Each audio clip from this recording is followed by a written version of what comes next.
OK. Donc, je disais que euh, je ne sais même plus. Qu'est-ce que j'avais dit avant que ça ne se coupe? Vous êtes en train de parler des semestres, des trimestres. Voilà. OK. Vous avez abordé le point du nerf, c'est-à-dire le budget qui intéresse le bailleur. OK. Oui. Vous avez dit que c'est le bailleur c'est le fonds plutôt qui vont nous faire gagner de l'argent sur le bailleur. Voilà. Donc, j'étais dans la partie budget. J'étais quelque part ici, c'est ça? Oui. Là, exactement là. OK. Ouais, j'ai l'impression que j'ai parlé dans le vide pendant un temps. OK. Donc, non, quand vous n'avez pas parlé dans le vide. OK. Donc, la question du budget, donc, c'est ce qui intéresse le bailleur et c'est ça qui va nous permettre d'avoir les ressources. Donc, le budget prévisionnel. On parle de budget prévisionnel parce qu'à un moment donné, le budget va devenir un budget réel et on va pouvoir préparer les écarts entre ce qui est prévu et ce qui effectivement est fait ou ce qui effectivement est réalisé. Donc, on aura des écarts. Donc, voilà un peu comment se présente de façon générale une note conceptuelle de projet, depuis le contexte jusqu'au budget. Une information me paraît capitale. Il y a différents types de rédaction de projet, sachant que chaque partenaire financier a son canevas de rédaction de projet. Lorsque vous introduisez un projet à la fondation de la première dame de Côte d'Ivoire, c'est très probablement pas les mêmes informations qu'on attend que lorsque vous introduisez un projet pour la Banque mondiale, pour la francophonie, pour le Fonds vert, pour le Fonds d'adaptation ou quelquefois d'autres organisations internationales. Lorsque vous soumettez un projet, par exemple, à l'UNICEF, au système des Nations Unies de façon générale, les réalités sont encore légèrement différentes. Donc, c'est pour ça que quand on fait un projet, il faut avoir les bases générales, mais après, il faut toujours récupérer le canevas de projet du bailleur, ce que le bailleur, lui, souhaite avoir de façon générale, et ça vous permet donc derrière de lui donner les informations que lui, il attend. Voilà. Est-ce que quelqu'un a une question?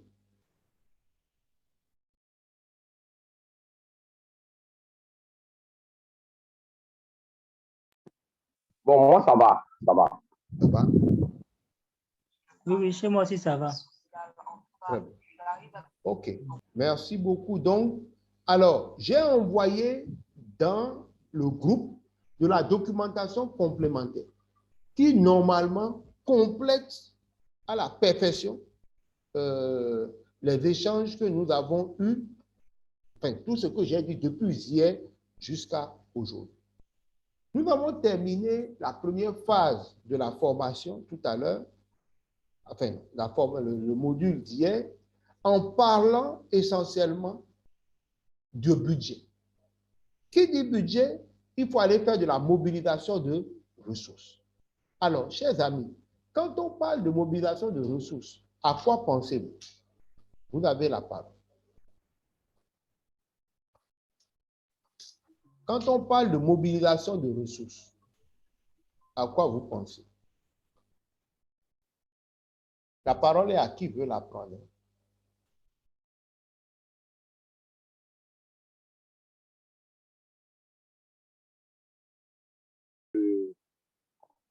Oui, de mobilisation de budget, moi, c'est l'apport de moyens pour la réalisation du projet. Ça peut être matériel, ça peut être en nature ou ça peut être en numérique. Très bien. Alors, j'aime bien ce que vous venez d'ajouter, réalisation du projet. Ça peut être en nature, oui. Après la nature. En numérique. Très bien. Donc, pour vous, quand on dit mobilisation de ressources, ça fait appel au budget, ça fait appel à des moyens pour réaliser le projet, et ces moyens peuvent être en nature et en numéraire. Qu'est-ce que vous mettez par en nature?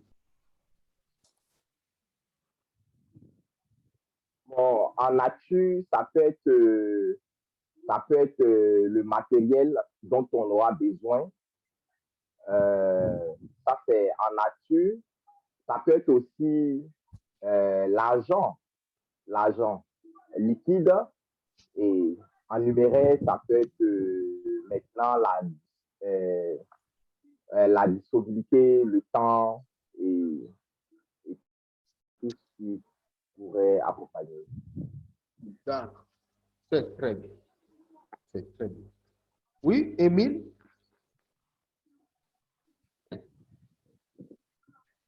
Oui, professeur.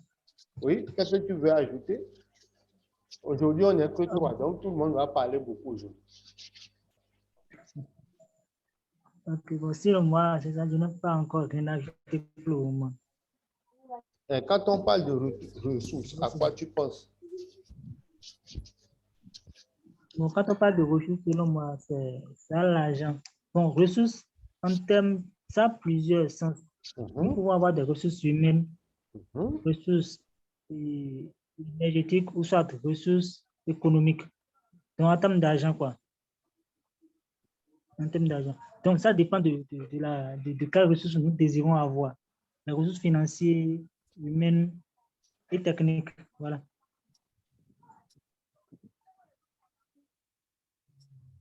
Oui. Technique, oui. Moi, j'ai bien fait d'insister pour que tu parles aussi. Parce qu'effectivement, tu viens maintenant de nous donner, tu viens de compléter ce que Edmond a dit et qui nous donne la vision claire de la définition du mot ressources. Alors, on va s'arrêter là et on va aller vers notre PowerPoint. D'accord.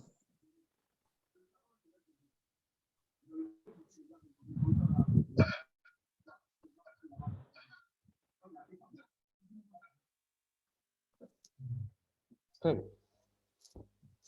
Alors, d'abord, il faut se poser la question, pourquoi on mobilise de la ressource? D'abord, pourquoi on mobilise de la ressource?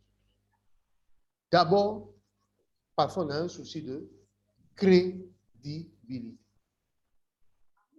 Ensuite, on mobilise de la ressource parce qu'on a besoin de la continuité et de la viabilité et la durabilité de nos actions.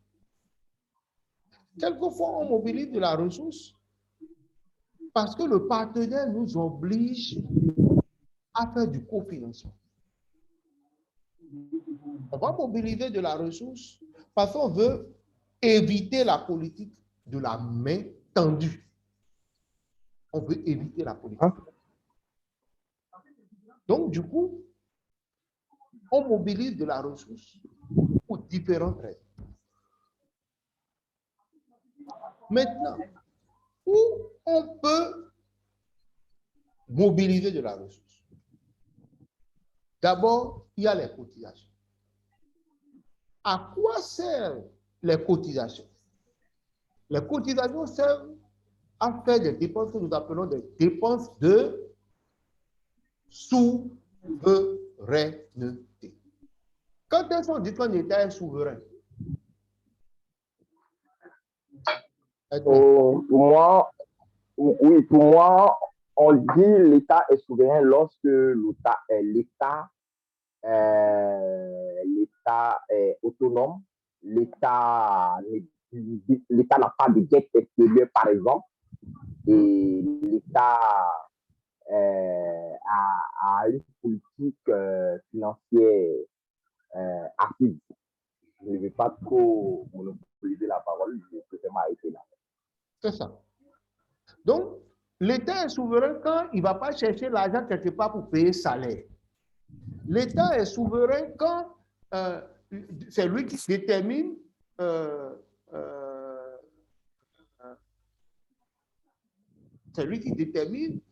ses frontières, c'est lui qui... Voilà, il est autonome. En association, on parle de dépenses de souveraineté. Lorsqu'il s'agit des loyers, par exemple, c'est une dépense de souveraineté. Si c'est quelqu'un d'autre qui doit payer chambre dans laquelle je dors, est-ce que je suis garçon? La réponse est non. Non.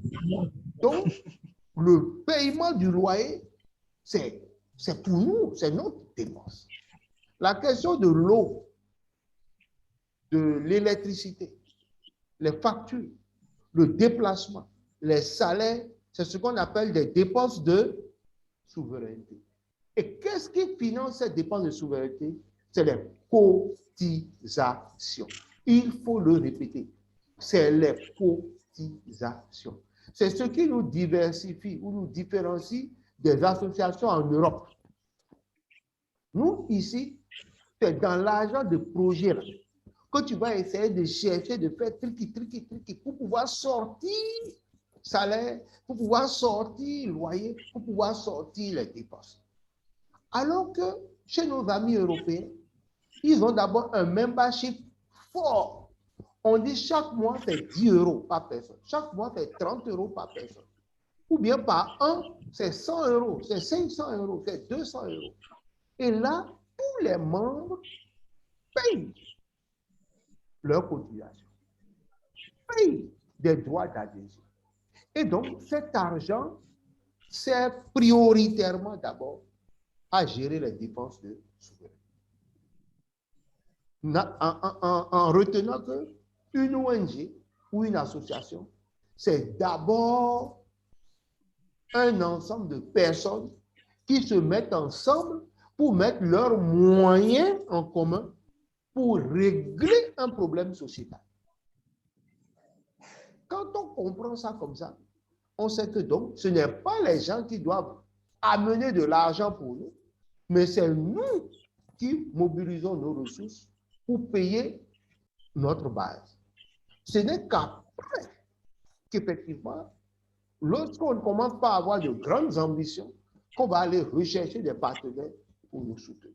D'ailleurs, il y a des bailleurs qui, généralement, dans vos comptes, quand vous allez certifier vos comptes, ils vont vous demander clairement, sans embâche, sans ambiguïté, les amis, dites-nous, où est l'argent que vos membres apportent? Ils veulent voir ça clairement ressorti dans vos comptes de résultats.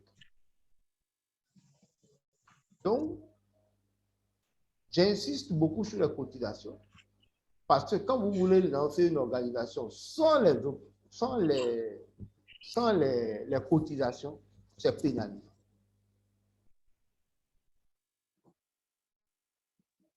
Après les dépenses de souveraineté, où est-ce qu'on trouve l'argent? Il y a les dons et les legs.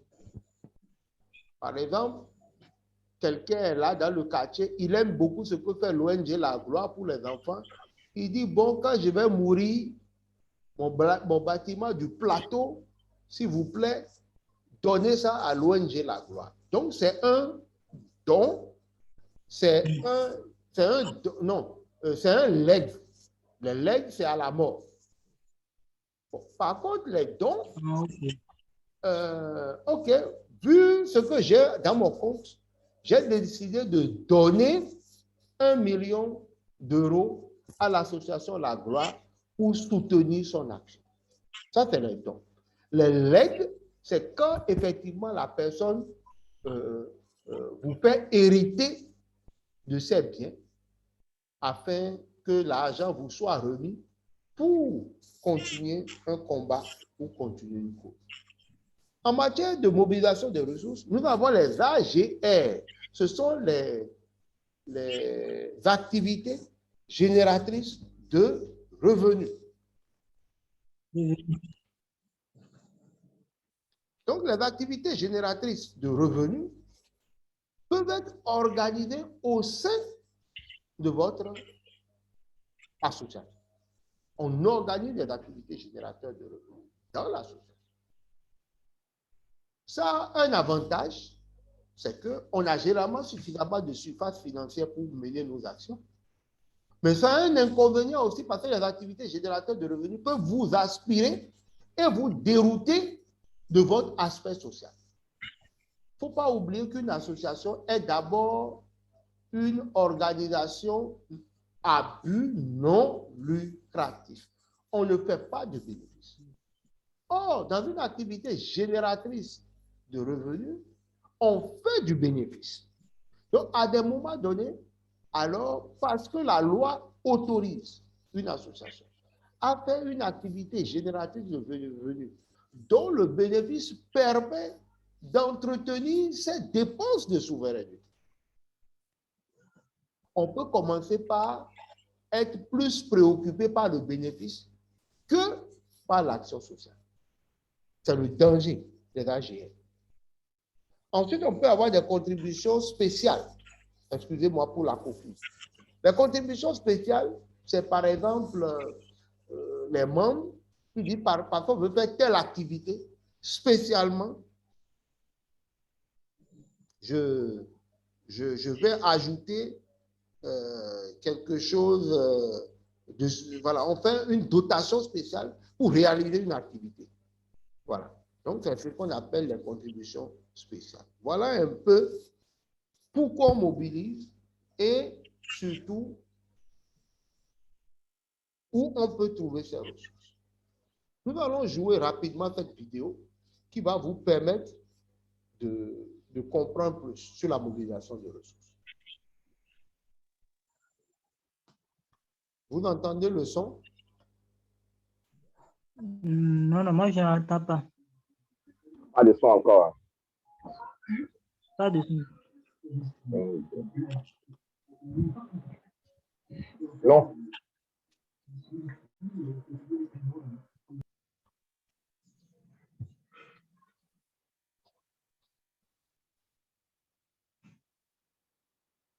Vous êtes prêt à vous lancer dans la collecte de fonds? Vous avez mené l'analyse stratégique de votre organisation, association, fondation, hôpital, musée et vous vous interrogez sur la ou les meilleures techniques de fundraising à utiliser? Il existe une multiplicité de techniques, mailing, dîner de charité, partenariat, dons en ligne, street fundraising.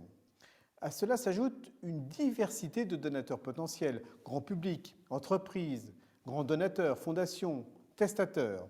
Chaque technique possède ses avantages et ses inconvénients. Aucune n'est magique. Faire du fundraising n'est pas une histoire d'empilage de techniques. 4 univers sont à prendre en compte, le ou les donateurs que vous ciblez, les moyens humains et financiers dont vous disposez, le positionnement et l'éthique de votre association et bien sûr la nature de votre projet. Quelles sont les grandes techniques de fundraising? La technique la plus connue est le mailing, l'envoi de messages papier ou électroniques à une sélection de donateurs potentiels susceptibles d'adhérer à votre cause. En France, 90% de la collecte de fonds des associations repose encore sur cette technique. Encore faut-il disposer d'un fichier, d'une base de données avec les coordonnées des personnes susceptibles de vous financer. Pour réussir une opération de mailing, il faut un bon message au bon moment à la bonne personne. La fréquence des sollicitations est importante. Un seul courrier dans l'année ne suffit pas. Il faut en envoyer plusieurs sans pour autant tomber dans l'excès. Sachez-le, louer des fichiers, rédiger un message, l'imprimer, le diffuser, animer sa base de donateurs représente un coût important.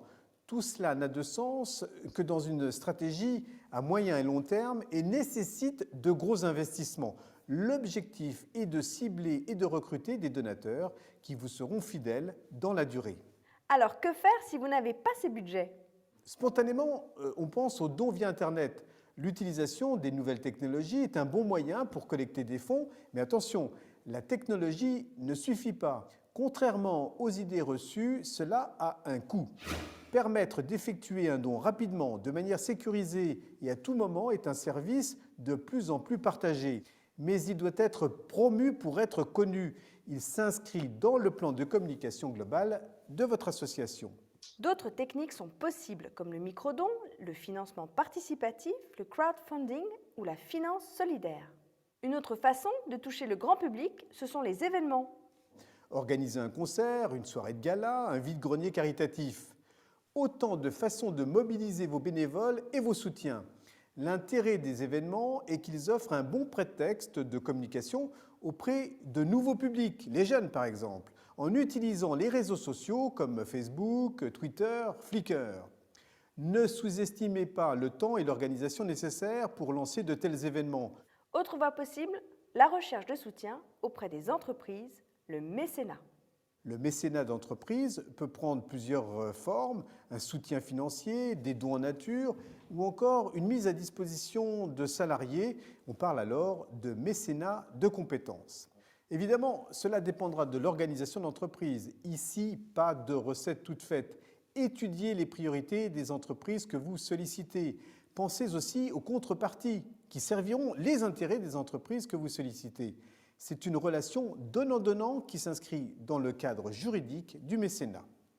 La barrière du premier rendez-vous passé, c'est la qualité de la relation qui fera la différence. Ce processus s'applique aussi aux grandes fondations. Autre approche ciblée et à fort potentiel, les grands donateurs individuels, les philanthropes. Là encore, la qualité de la relation doit être au cœur de votre démarche. Le dirigeant de l'association doit être disponible et motivé. C'est lui qui sera en première ligne pour partager la vision de l'association et surtout convaincre. Les personnes impliquées dans l'association sont aussi les meilleurs ambassadeurs auprès des grands donateurs. Autre source de financement, le legs.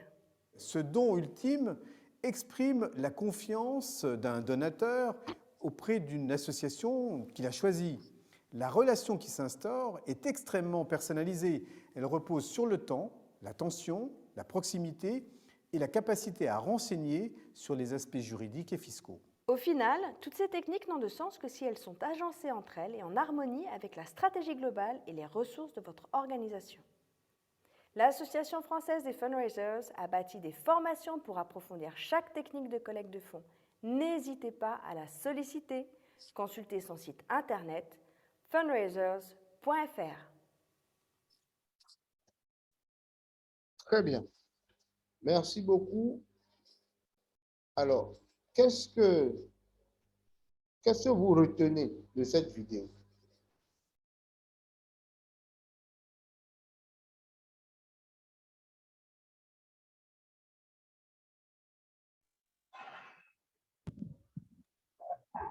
Vous avez la parole. Ok. Pour ça, je retiens que cette vidéo est le résumé du fonctionnement d'une ONG. En partant par les demandes d'aide auprès de tous les partenaires ou donateurs, en passant par les réseaux sociaux, organisation des concerts, des spectacles et bien d'autres moyens de faire entrer de l'argent, des ressources.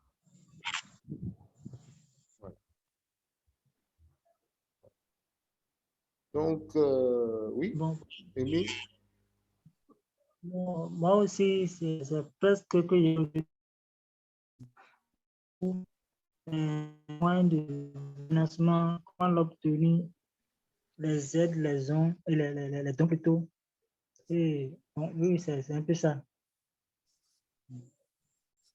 Alors, si vous remarquez bien, dans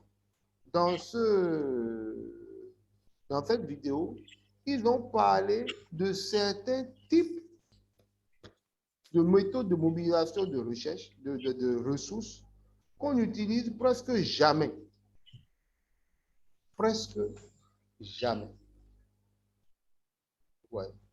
On les utilise presque jamais. Donc, c'est important, n'est-ce pas?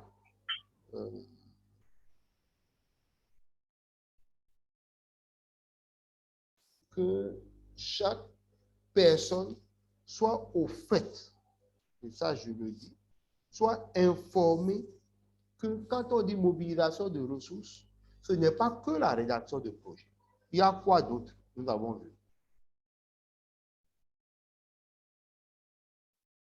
Dans cette vidéo. Les fonds. Alors, dans la vidéo, ils ont parlé du fundraising. C'est ce qu'on appelle en anglais mobilisation de ressources ou de fonds.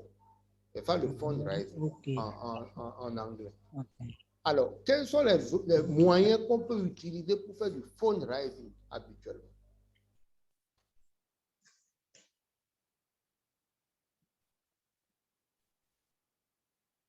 On a dit l'organisation d'événements, l'organisation de dîners, l'organisation des événements, des dîners, c'est des moyens. Des concerts.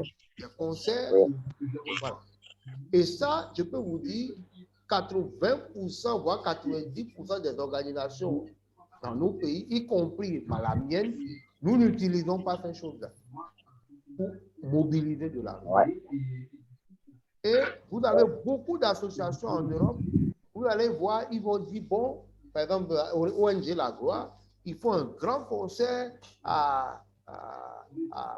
au Palais de la Culture d'Abidjan, ils prennent une salle de 1000 places, ils mettent le ticket à 10 000 et ils disent, bon, sur chaque ticket, vous avez à peu près 3 000 francs qui va pour le relogement des jeunes déplacés de telle communauté. Vous allez voir, les gens viennent acheter le ticket à 10 000 francs parce qu'ils savent qu'une partie des ressources qu'ils vont mettre à disposition vont servir une cause. Ou bien, on dit, bon, on va soutenir les associations des albinos, etc. Donc, on va aller négocier avec ceux qui ont des concerts pour dire, bon, est-ce que vous pouvez faire communiquer pour la cause des albinos pour que 100 francs de chaque ticket ou 1000 francs de chaque ticket peut être reversé pour la cause des associations de protection des albinos. Donc, la société, en faisant ça, s'affiche avec vous comme étant une société ayant sa responsabilité sociétale et environnementale bien managée, bien gérée. Et de l'autre côté, vous avez des gens qui, effectivement, sont très contents de profiter de la visibilité d'une autre structure pour, effectivement, recevoir de l'argent.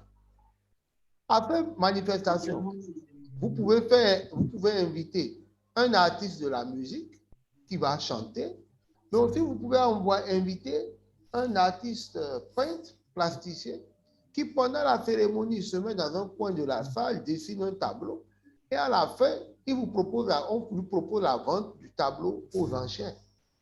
Parce que dans la salle, nous avons invité des hautes personnalités.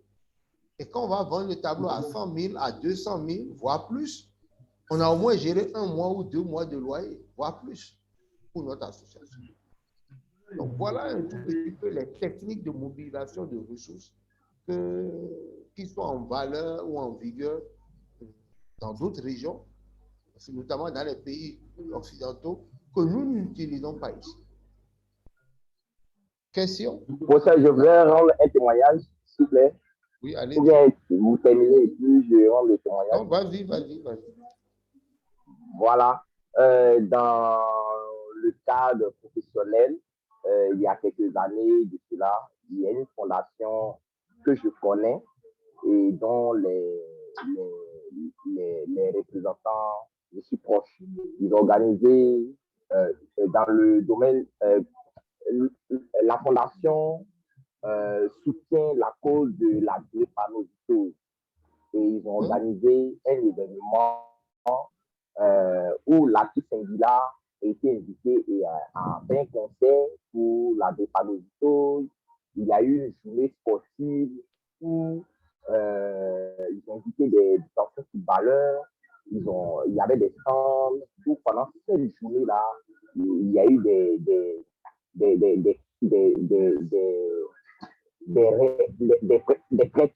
prêteurs de différentes produits.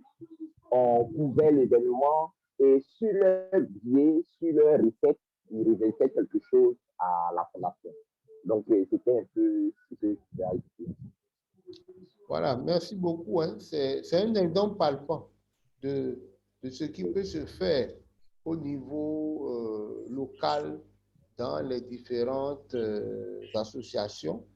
Et ça rapporte. Ça rapporte. Ça rapporte. C'est juste qu'on minimise ces choses. C'est bon? Autre préoccupation? En tout cas, avec cette vidéo et cet enseignement que je fais aujourd'hui, c'est dans l'éveil de conscience et c'est dans l'éveil d'esprit même à la chose qui donne surtout les moyens de passer par cette formation afin de se lancer véritablement dans la vie associative. Donc, moi, ça va. Voilà. Donc, maintenant, vous avez donc plus d'outils pour savoir que quand on va arriver, il faut utiliser tous les moyens pour gagner de l'argent. Par exemple, à Cotonou, il y a une dame, on a fait la journée mondiale des zones humides.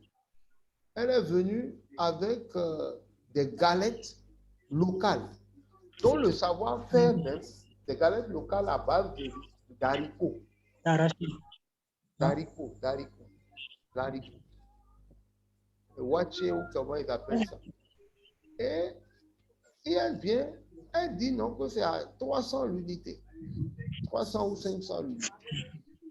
C'est une ONG comme nous, elle nous a invité Journée internationale des zones humides.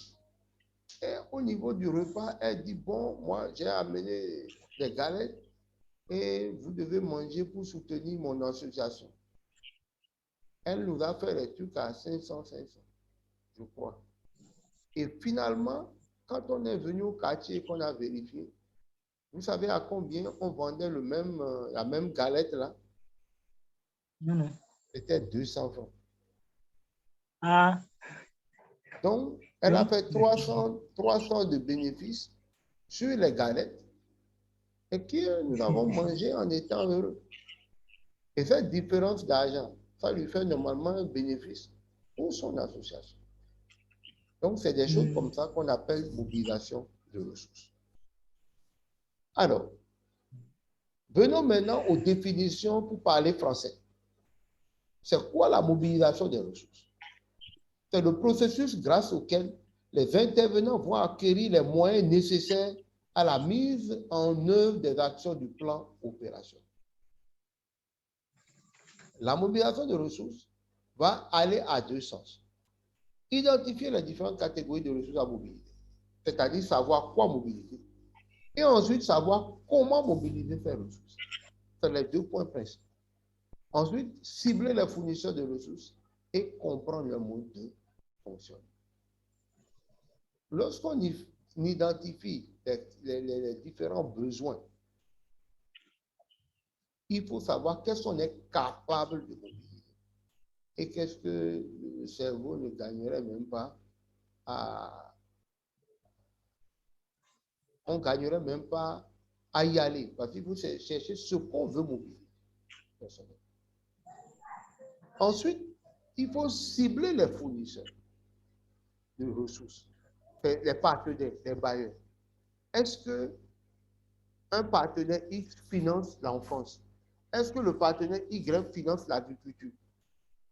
Est-ce qu'en organisant un concert dans tel milieu, quand je prends le cas du Bénin, un concert à l'Okosa, est-ce que ça va donner?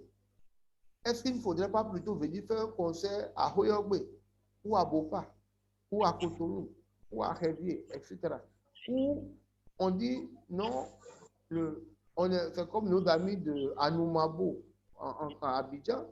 Voilà. Est-ce qu'on reste à Anoumabo, qui est une petite bourgade, ou bien on avance vers les quartiers ébriés, et là-bas, il y a une nouvelle génération de chanteurs de Zouglou qui font tabac, on va aller les voir. Voilà, cibler ceux qui peuvent nous fournir les ressources. Dans la définition des ressources, notez que quand on parle de ressources, ce n'est pas d'argent qu'on parle.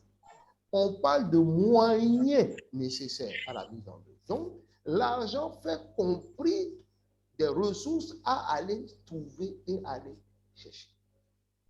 Malheureusement, dans beaucoup d'associations, on commet l'erreur fatidique, l'erreur fatale l'erreur incommensurable de penser que quand on dit mobilisation de ressources, c'est mobilisation d'argent. Alors que ici, quand on parle de mobilisation de ressources, on parle de mettre en branle un ensemble d'actions. Oui, oui. C'est très important.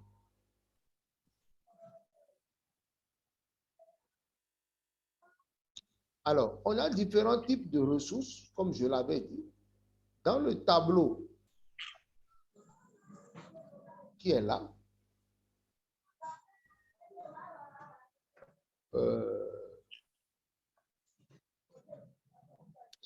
on va avoir différents partenaires de ressources.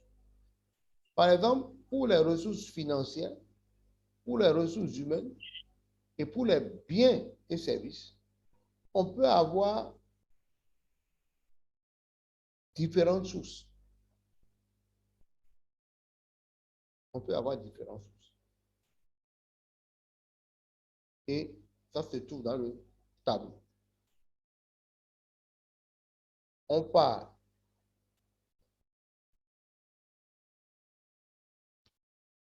quelles sont les ressources financières qu'on peut chercher à mobiliser. Vous les avez ici dans la première colonne. Quelles sont les ressources humaines qu'on peut mobiliser? Vous les avez ici. Et quels sont les biens et services qu'on peut chercher aussi à mobiliser? Par exemple, une association peut réfléchir, comme je disais aux gens en formation ici ce matin, on peut réfléchir qu'est-ce que nous faisons pour que la télévision parle de nous. Pour une association de protection de l'environnement ou de la salubrité, c'est très simple par exemple. C'est juste d'aller balayer l'intérieur de la radio et télévision nationale par les jeunes bénévoles. Et bon, vous, derrière, faites-nous un petit reportage sur ce qu'on est venu faire dans votre maison. C'est aussi simple que ça. C'est une belle façon d'identifier les ressources qu'on cherche. Et les biens, c'est-à-dire les ressources en termes de biens et services, et aller les chercher. Vous organisez une activité. Vous avez besoin que, bon, on déplace des gens. Bon, peut-être vous n'avez pas l'argent pour aller louer le véhicule. Peut-être vous avez des amis, vous avez quelqu'un qui peut vous passer un véhicule, qui peut vous donner des bons d'essence. Ou bien tout simplement, vous avez un ami qui peut vous offrir une salle, qui peut venir faire la traduction, qui peut venir animer votre atelier sans prendre de l'argent. Donc, ça va être de la mobilisation de biens ou de services.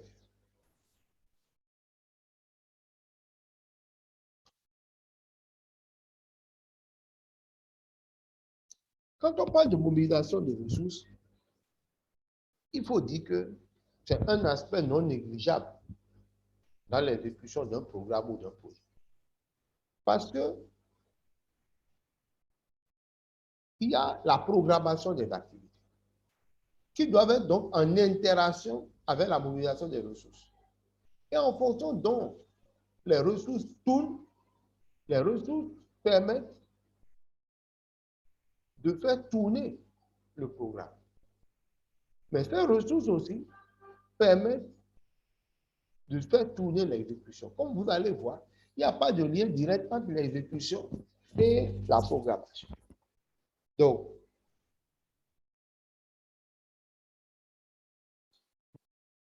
si j'ai la programmation et je n'ai pas de ressources, le projet ne s'exécute pas.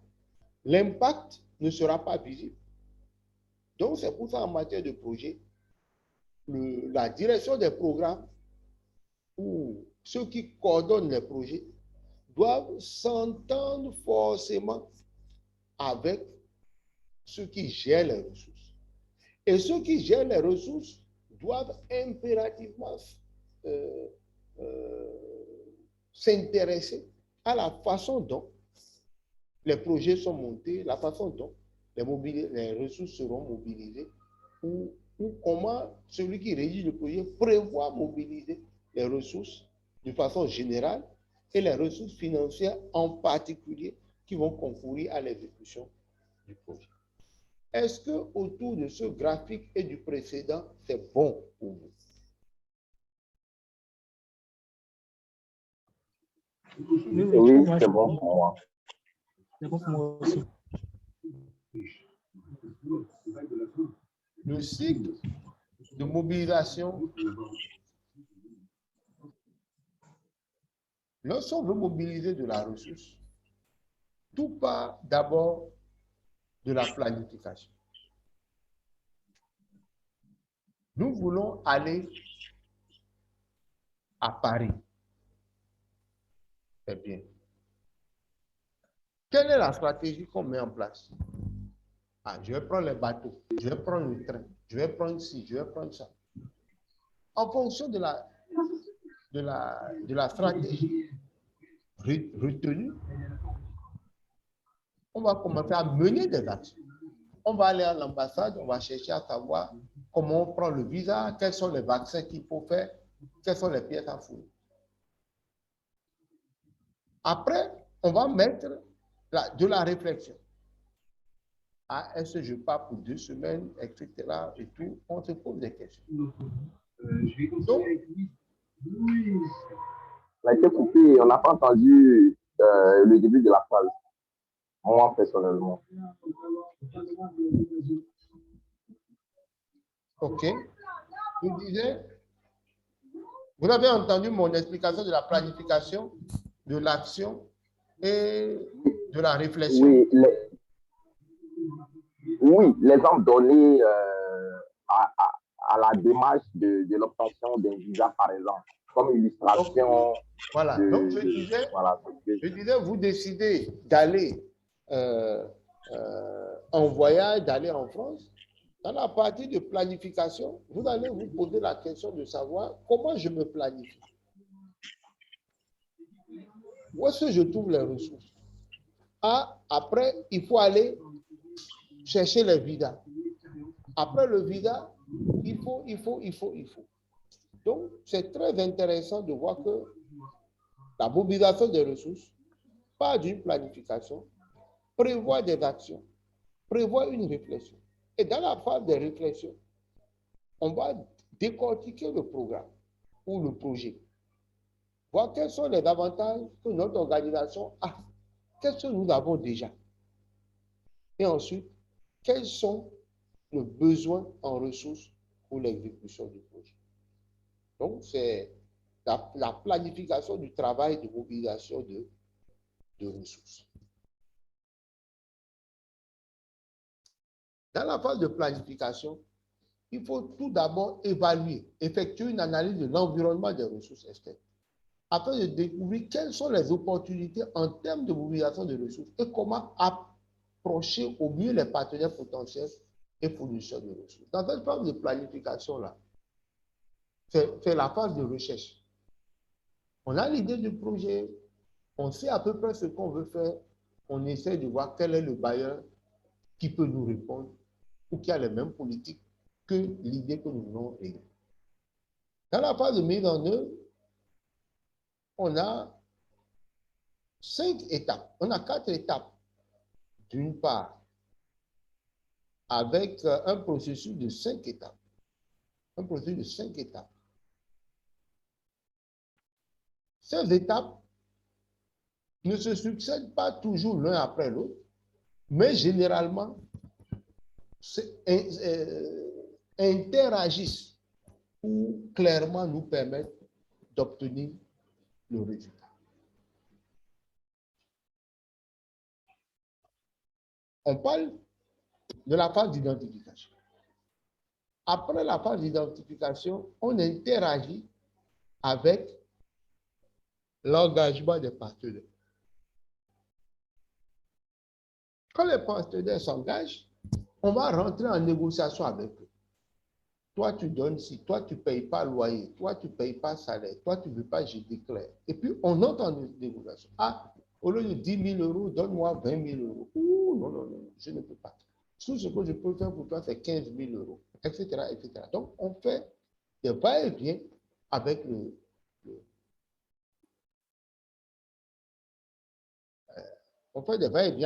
bailleur, le donneur potentiel. Après, une fois les négociations finies, on obtient quoi? Le financement. Et une fois que le financement est obtenu, on rentre dans la phase active de gestion maintenant des ressources qu'on a reçues. Une fois les ressources qu'on a reçues sont bien organisées, bien gérées, il faut aussi faire des comptes rendus. C'est pour ça qu'on appelle la rédaction de rapport. Je peux vous dire, il y a quelques années, la phase de rédaction de rapport n'était pas mise là dans le type de mobilisation de ressources. Mais on le met maintenant parce que quand quelqu'un vous donne 10 000 euros et s'attend à avoir son rapport dans 6 mois, et que vous lui rapportez le rapport, ou vous envoyez le rapport dans, disons n'importe quoi, avec 2 mois, 3 mois de retard, soyez sûr que vous venez de le bloquer dans sa gestion à lui du financement qui est sorti, mais qui a eu de mal à être justifié selon les règles de l'art. Prochainement, quand vous allez solliciter ce même bailleur, il va vous dire oui, je suis en congé, on va être en congé, revenez vous me voir, etc. C'est bon, demain, après-demain. Et puis finalement, vous allez vous rendre compte qu'il ne veut pas vous donner le projet parce qu'il a quelque part été déçu de votre précédent passage ou bien de votre précédente collaboration. Une fois la gestion et la production de rapports terminés, il faut maintenant aller vers la communication des résultats. Aïe, aïe, c'est là où le bas blesse. Vous avez des organisations qui font des choses merveilleuses. Mais vous allez voir le premier responsable dire, ah non, moi, je n'aime pas m'afficher. Ah non, moi, il faut la confidentialité. Or, c'est en communiquant les résultats, on communique sur les changements, on communique sur les impacts qu'on a eus. C'est en le faisant de façon claire, de façon intelligente, que, eh bien, les personnes qui les personnes qui nous entourent, nos mandants, c'est avec ça, ils ont l'information. Ah, ils sont allés prendre, honnêtement et en toute réalité, ils sont allés prendre 30 millions quelque part pour venir nous construire l'école. Il faut communiquer, il faut partager les résultats. Sachant que chaque communication, chaque résultat, comme nous l'avons vu dans le cycle de vie du projet hier, peut redevenir un problème que le circuit fermé des 5 points nous aide à identifier pour réintroduire un avenant ou quelque chose comme ça au niveau du parti. S'il vous plaît, est-ce que c'est clair? Oh oui, c'est clair pour moi, ça va. Chez moi aussi, ça va. Chez moi aussi, ça va. Maintenant, vous êtes une nouvelle organisation. Comment trouver son premier partenaire ou ses premiers partenaires? D'abord, il faut série à peu près en 3. Nous avons les partenaires locaux, nous avons les partenaires régionaux et sous-régionaux, que nous appelons des partenaires internationaux, et nous avons le réseautage, qui est une forme de partenariat. Au niveau local, voilà la liste des institutions publiques, privées, parapubliques. Tous sont là. C'est elles qui peuvent nous offrir du financement au niveau local. Les sociétés, la mairie, les personnes physiques et morales et les personnes physiques, parlant de personnes physiques, rappelons-nous qu'il y a ce qu'on appelle les mécènes. Quelle est la différence, chers amis, entre un mécène et un bailleur de fonds?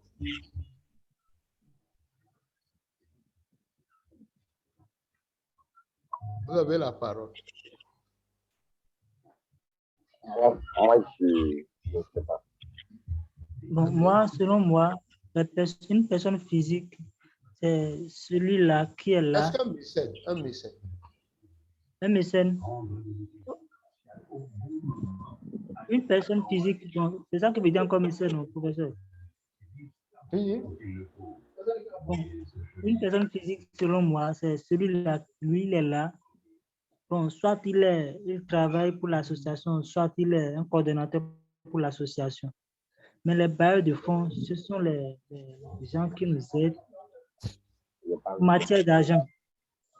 Très bien. Sauf que je dis, hein, les partenaires se trouvent au niveau local. C'est les sociétés d'État, publiques ou privées, ce sont les mairies, ce sont les personnes physiques ou les mécènes. Et je dis, c'est quoi un mécène? Ok.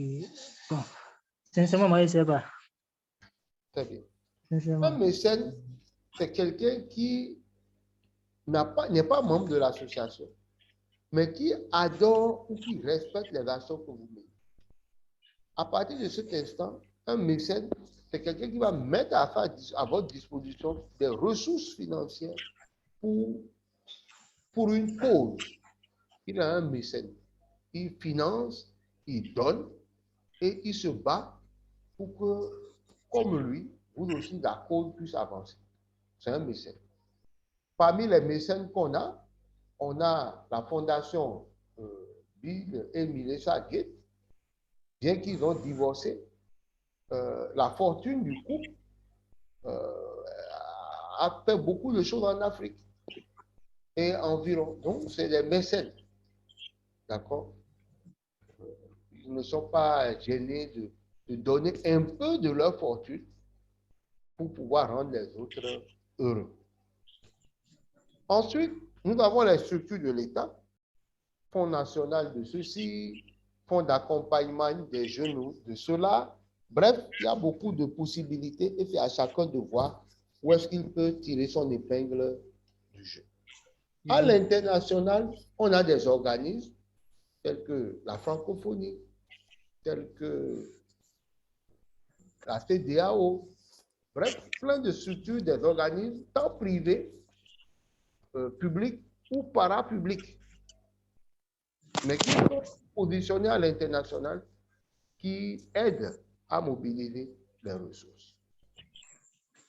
Le troisième et dernier élément pour pouvoir mobiliser de la ressource, c'est le réseautage. C'est quoi le réseautage, mes amis? Pour moi, le réseautage, c'est le moyen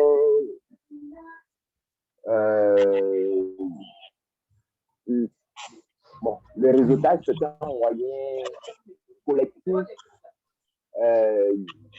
d'une personne à une autre ou de plusieurs, en passant par les réseaux sociaux, par exemple. Très bien. En fait, oui, Émile, est-ce que tu as quelque chose d'autre? Pour moi, le réseautage, c'est l'ensemble des réseaux ou bien des moyens de communication. OK. Ici, le réseautage, il faut le comprendre comme étant un moyen de mobilisation des ressources, d'une part. Il faut le prendre comme étant un moyen de permettre à, je dirais, l'association d'entrer en interaction avec d'autres associations qui ont le même but. Par exemple, on parle du réseau des ONG pour la protection de l'enfance. L'ONG La Gloire va chercher à militer là-bas. Alors, dans ça, en étant en réseau, eh bien, des financements peuvent venir soutenir le réseau que vous faites. Quand je prends par exemple le cas du Bénin, on a le réseau Salem, on a le réseau sur le Bénin Partnership pour les changements climatiques, vous avez le réseau Forum Biodiversité, et tous ces réseaux sont de nature à te rendre. Voilà. Tous ces réseaux-là sont de nature à nous pousser à aller vers la mobilisation des ressources. Les réseaux, quoi qu'il advienne, quels qu'ils soient, c'est là-bas quelquefois où il y a quelquefois des ressources. D'accord? Je ne sais pas si je me suis fait comprendre. Oui, ça va. C'est bon. Voilà. Donc, voilà un peu la mobilisation de ressources à la fois au niveau national, au niveau local et régional, et aller chercher l'argent au niveau des réseaux. Voilà ce qu'il fallait partager avec vous sur ce modèle de la question de comment trouver ses premiers partenaires. Maintenant, il y a une dernière partie qui n'est pas sous forme PowerPoint, et on va terminer par ça. Lorsque, essentiellement, on dit de mener des actions, comment je peux mener des actions à partir de quasiment rien, mais pouvoir impacter? C'est la partie de la formation où nous avons dit lancer ses premières activités à 0 francs. Alors les gens disent, mais comment on peut lancer des activités ou une formation, enfin, les activités de notre association à 0 francs? Oui, c'est possible. Nous allons encore toujours prendre l'exemple de l'association La Gloire qui veut faire les choses pour les enfants. Après avoir fait tout le positionnement, vous savez là où vous voulez aller, vous savez ce que vous voulez faire. On va réfléchir. Abidjan, Yopougon, Man. Oui. Où est-ce qu'on peut lancer nos activités? Bon, peut-être on va décider d'aller à Abidjan. On va aller à Djamé. Parce qu'on sait que c'est à Djamé peut-être où le phénomène des enfants déscolarisés est plus grand. Qu'est-ce que nous allons faire? On n'a pas d'argent. On va commencer à aller mobiliser peut-être des jeunes, des enfants dans un premier quartier. Et avec ces jeunes, on va décider de commencer par faire des classes d'alphabétisation. Tous les mardis soirs, tous les mercredis soirs, on invite ces enfants et on leur apprend à lire. Ça, c'est déjà une activité qu'on va faire à 0 francs. Les photos de ces sessions, nous allons créer peut-être un compte Facebook, un compte Twitter de notre association. Et on va commencer par partager régulièrement les images et des petites vidéos sur ce qui se fait. Quand les partenaires techniques vont commencer par voir que, oui, il y a une association qui fait de l'alphabétisation, qui aide les jeunes, automatiquement, ils vont s'intéresser à nous. C'est comme ça on peut faire une activité à 0 francs, en s'engageant sur nos forces et sur nos capacités.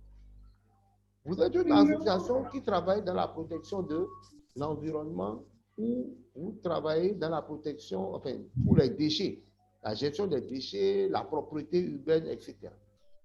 Là aussi, il vous suffit de décider de mobiliser les jeunes pour nettoyer une artère bien passante de votre ville. En menant une action comme telle, vous allez susciter la sympathie des gens de votre entourage. Là encore, vous prenez des images que vous mettez sur les réseaux sociaux. Et ces images mises sur les réseaux sociaux vont vous être d'une extrême grande utilité, n'est-ce pas, à la fin, pour vous permettre de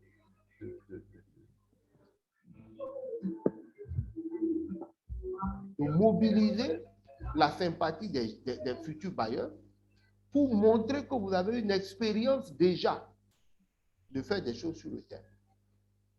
Là aussi, c'est à 0 francs. Vous êtes une association qui travaillait pour la promotion de la culture. Comment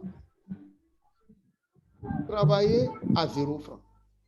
Bon, vous avez des artistes, des gens qui savent faire du théâtre, vous avez des gens qui savent jouer à la guitare, vous voulez faire la promotion de la culture, des arts.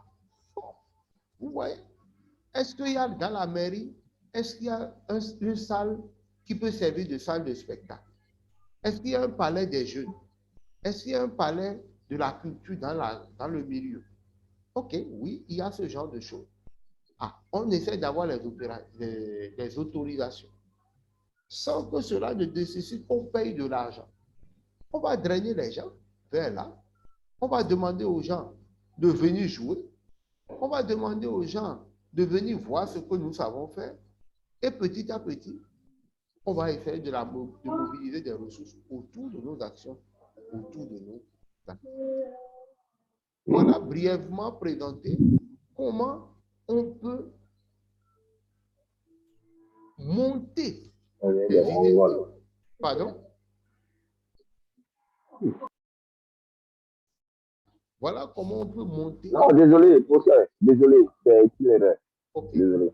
Donc, c'est comment on peut monter des idées de projet à partir de quelquefois sans des ressources, mais on va impacter énormément les populations. Et moi, dans mes formations, j'essaie de dire, d'expliquer énormément aux personnes qu'il est tout à fait possible de rechercher de la ressource. Mais aussi, il est plus important, et ça je ne manquerai jamais de le rappeler, de mener des actions qui impactent les communautés. Planter des arbres, faire des pépinières, ça, vous n'avez pas besoin en réalité d'argent. Quelquefois, il suffit juste d'avoir les bonnes personnes qui nous font rencontrer les bonnes autorités. Il faut être disponible, il faut être sur le terrain. Et là, quelquefois, comme on dit en français, il faut être au bon endroit, au bon moment, pour saisir certaines opportunités. Simplement parce qu'on n'a pas de l'argent. J'aimerais là-dessus faire un partage d'expérience, si vous me le permettez, rapidement. Moi, les premières actions que j'ai faites avec mon organisation, c'était des actions de salubrité publique, nettoyage des rues.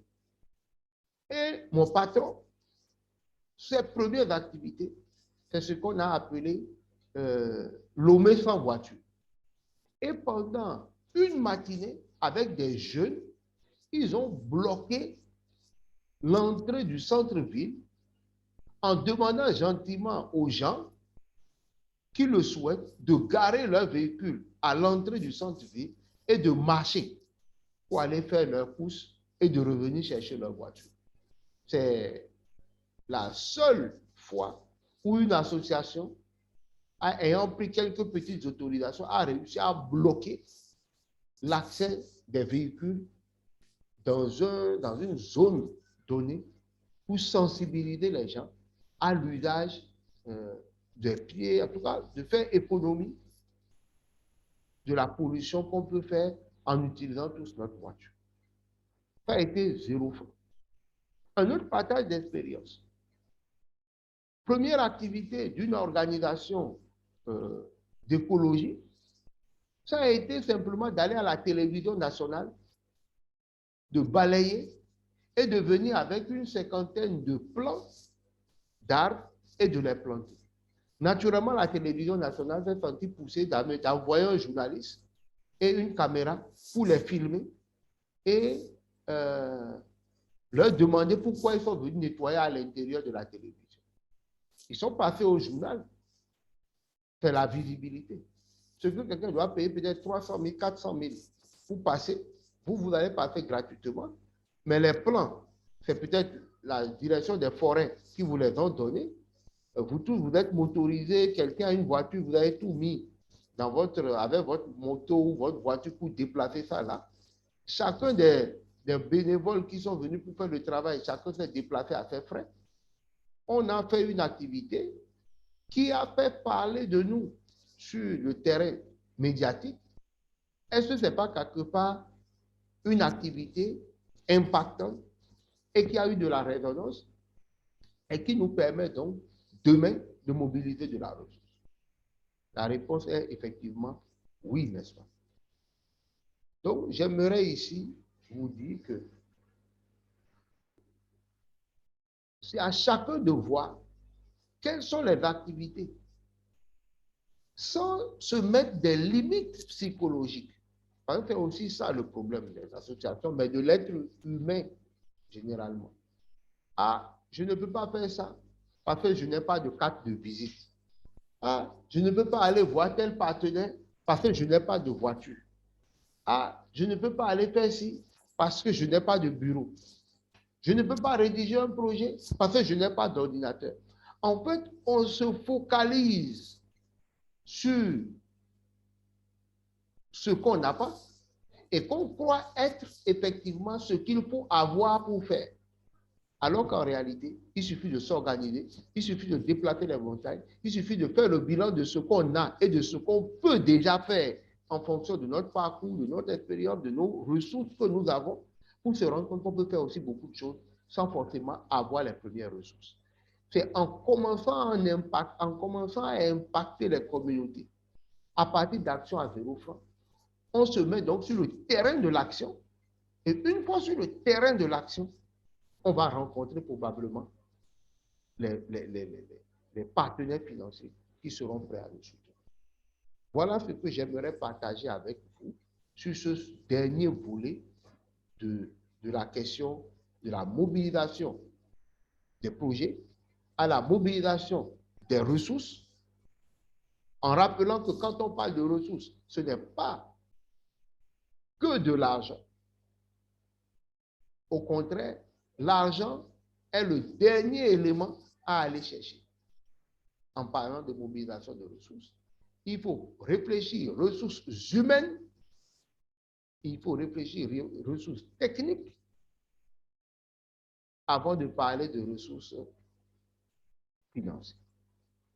Avec ces quelques notions bien notées, bien développées, je suis persuadé qu'une fois votre association lancée, vous avez les clés. Je dis bien, vous avez les clés pour savoir où aller chercher l'argent, comment faire pour que l'argent arrive, même si dans les premiers mois, on n'a pas de ressources pour mener nos actions. Voilà. Je vais vous laisser réagir.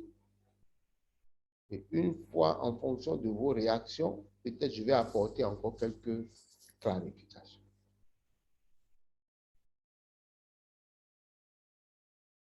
Vous avez la parole est à qui veut la prendre. Bon, moi j'ai une question. Oui. Tout à l'heure, vous avez évoqué dans les ressources des choses à faire sans grand moyen, par exemple. Je voudrais poser la question, par exemple, si aujourd'hui je lance mes activités et que je n'ai pas de local et que je commence à mener mes activités et puis un partenaire me rencontre, cherche à me rencontrer et qui décide de venir voir où je suis. Qu'est-ce que je fais? Alors, il y a différentes approches. Première approche, ça dépend de ce que vous avez dit à votre partenaire. Si vous lui avez fait croire que vous avez déjà de bureau, que vous êtes installé depuis 3 ans, depuis 4 ans, c'est très simple. Il y a ce qu'on appelle des espaces de coworking. Vous pouvez le recevoir dans un espace de coworking pour lequel vous avez payé pour 2 heures, 3 heures de temps. Vous le recevez là et vous lui faites comprendre que pour l'instant, vu que vous n'avez pas encore de ressources, c'est ici que vous recevez vos partenaires. Nous sommes à nos débuts et le conseil d'administration n'a pas encore pu mobiliser suffisamment d'argent pour payer un bureau. C'est très simple. Un partenaire sérieux qui est venu vous donner de l'argent peut comprendre ça. Sauf qu'il peut vous dire que vous n'êtes pas sa cible. Ma cible n'est pas ce que je dois aider à avoir de bureau. Ça, c'est possible. Deuxième option, c'est de lui faire comprendre, en toute vérité, bon, nous n'avons pas encore de bureau, je peux passer à votre hôtel. Mais voilà les actions que nous sommes en train de mener. Nous recherchons des ressources qui vont nous permettre d'avoir des bureaux, d'avoir le moyen de travailler, le moyen de réussir. C'est bien. Ok. Voilà. En tout cas, c'est des conseils utiles. Merci beaucoup. Mais il ne faut pas être une association qui a 5 ans. Vous êtes créé quand? Nous sommes créés en 2015. Votre bureau, c'est où? Oh, pour l'instant, on n'a pas encore de bureau. De 2015 à 2022, 7 ans, ONG dans sac. Ah non, là, c'est pas intéressant. Voilà. Mais si vous dites, non, nous sommes créés il y a 1 an, il y a 2 ans, bon, pour l'instant, notre bureau se trouve un peu... Bon, mais généralement, la question du bureau, vous savez, c'est relatif. C'est relatif.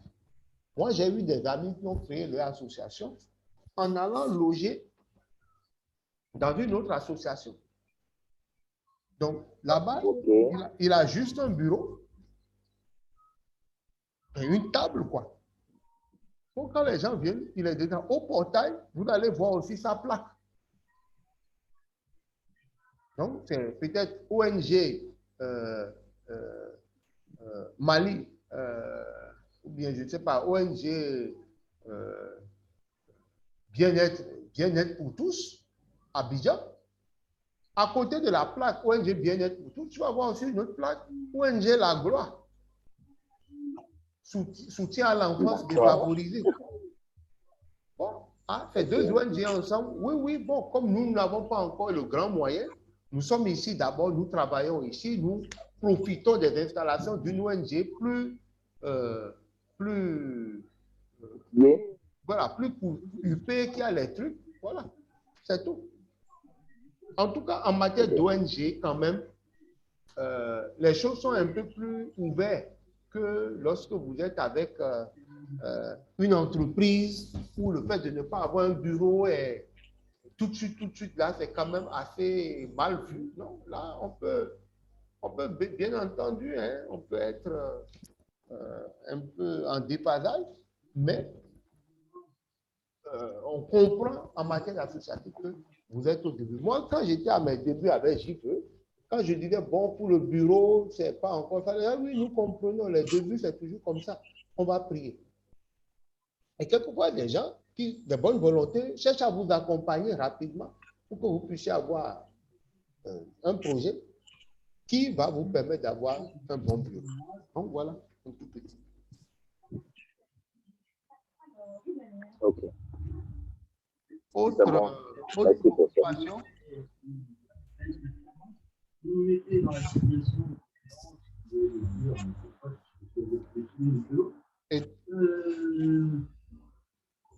moi, en fait, comme je les mets à égalité dans leur performance, après, c'est des histoires de fond que chacune peut.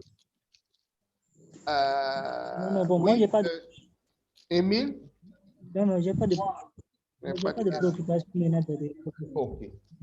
Donc, si vous n'avez pas de préoccupation, il est 22h04, 21h04, je crois, en temps universel. On est en train de boucler nos 2 heures de prévu. Donc, on va aller petit à petit vers la fin de ce module.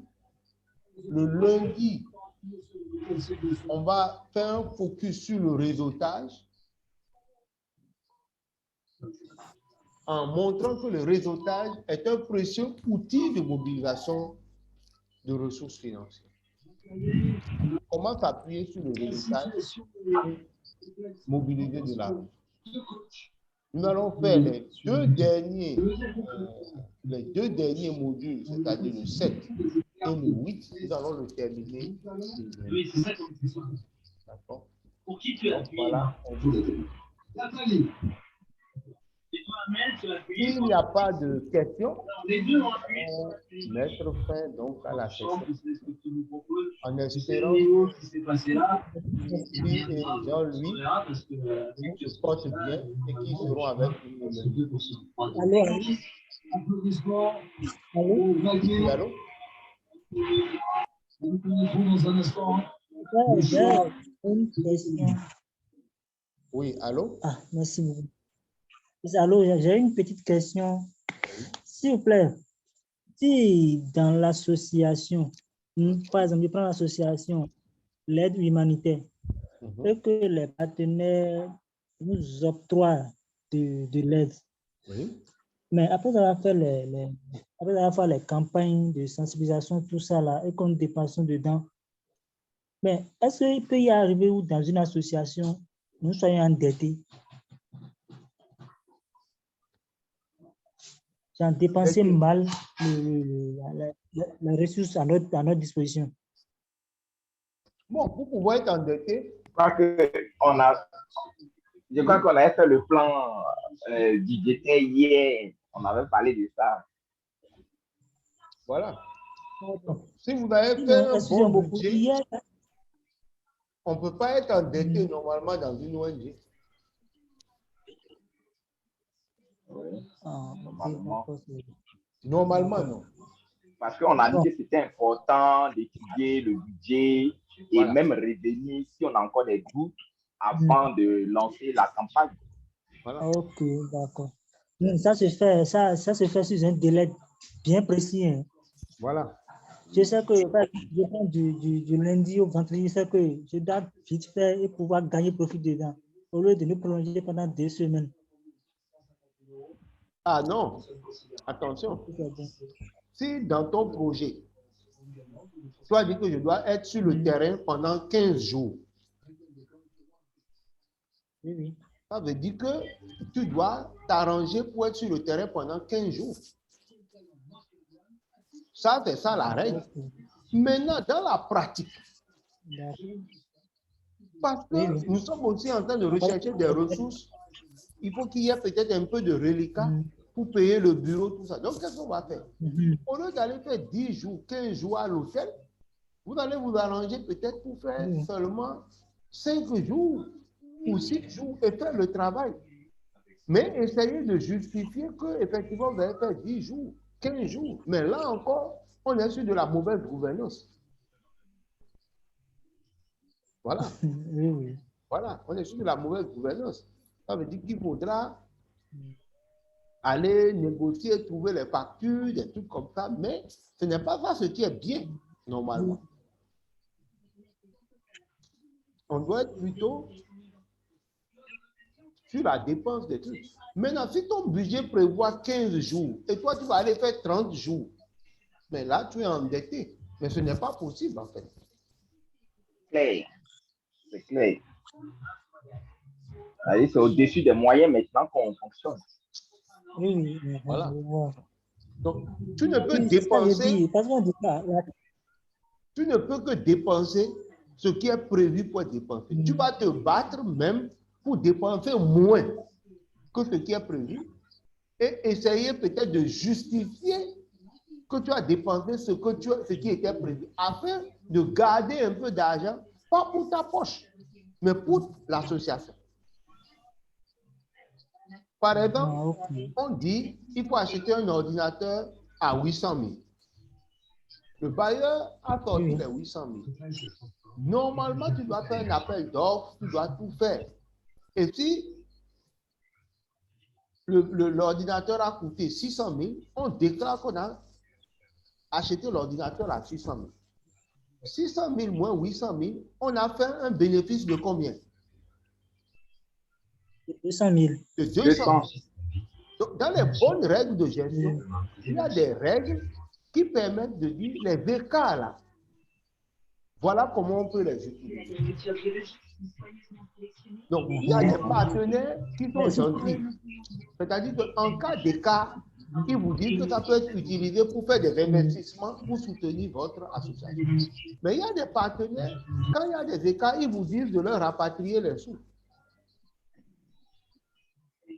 Maintenant, comment l'argent va rentrer dans ma poche et moi, je vais te ressortir ça pour te donner?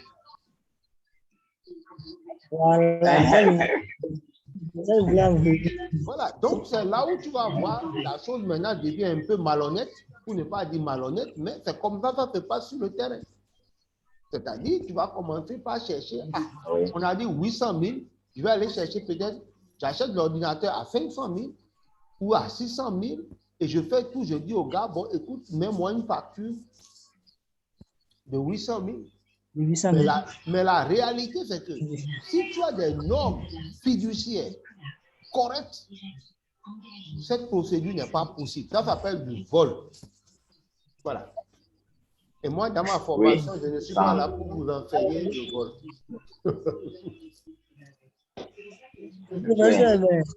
Vous venez de me dire que au moins, il faut avoir des bénéfices.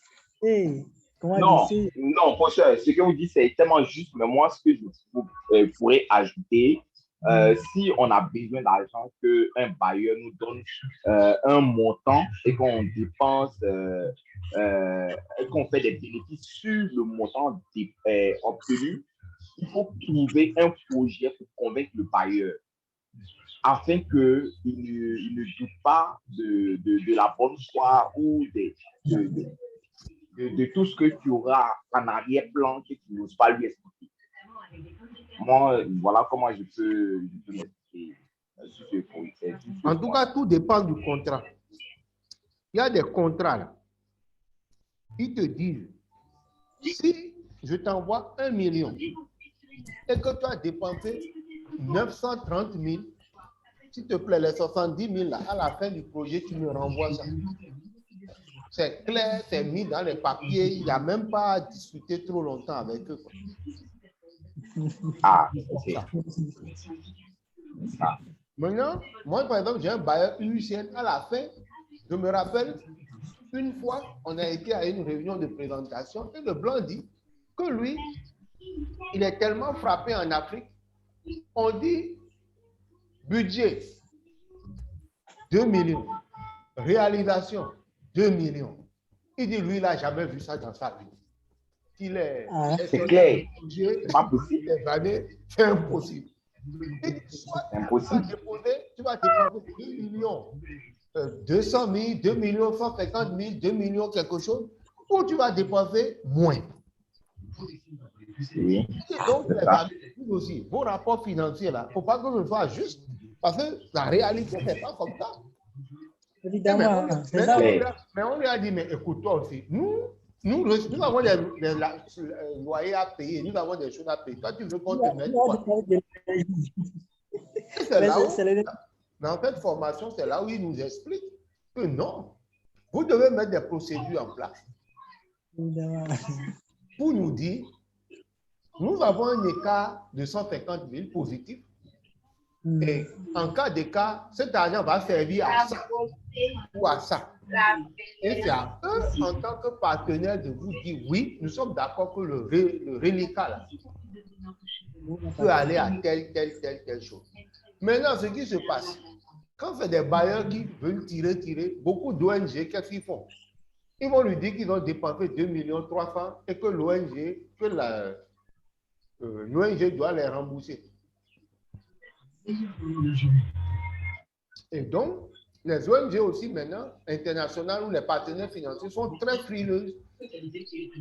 Elles acceptent de rembourser, mais elles vont faire une analyse ou bien un audit comparatif pour voir si tout ça là sont des choses que vous avez, est-ce que vous pouvez, est-ce que vous ne pouvez pas. Voilà un tout petit.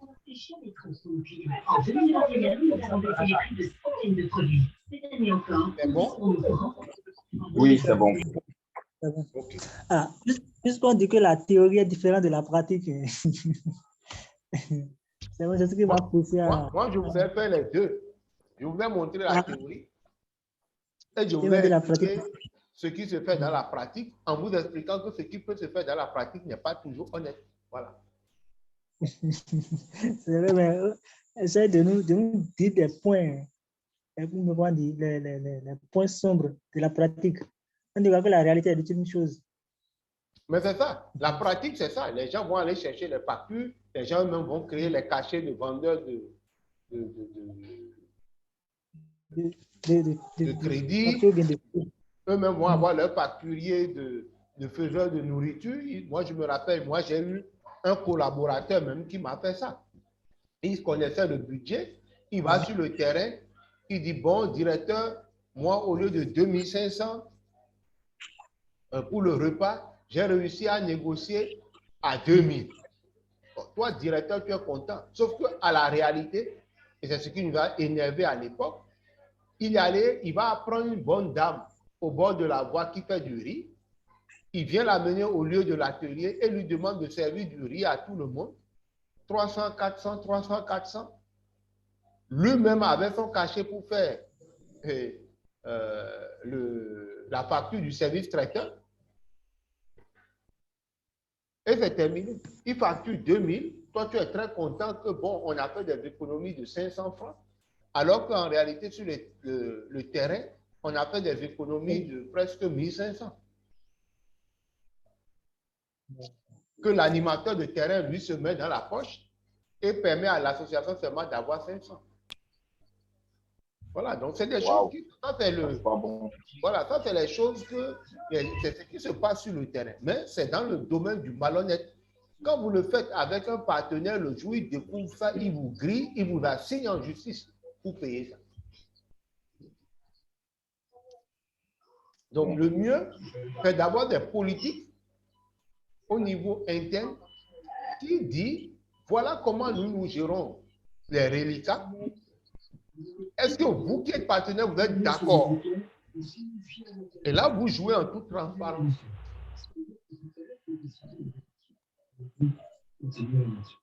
Super. C'est clair? Oui, c'est clair, professeur. D'accord. Allez. Faites un bon week-end ou une bonne dimanche. Je ne sais pas s'il y a des amis musulmans. Merci, professeur. Puis on se dit à lundi. Moi, je suis Christian. Merci, professeur. Bonne soirée, bon week-end et bon dimanche. Merci. On reprend lundi, c'est ça? Oui, lundi, 19h. Super, professeur. Oui. Ah, ok, d'accord. D'accord, c'est bon. C'est ça que vous voulez demander. Lundi, on reprend lundi, c'est ça? Oui, lundi. Ok, d'accord, d'accord. Ça marche. Ok, ça marche. Merci bien, bonne nuit. Merci, hein. Bonne soirée à vous. Merci.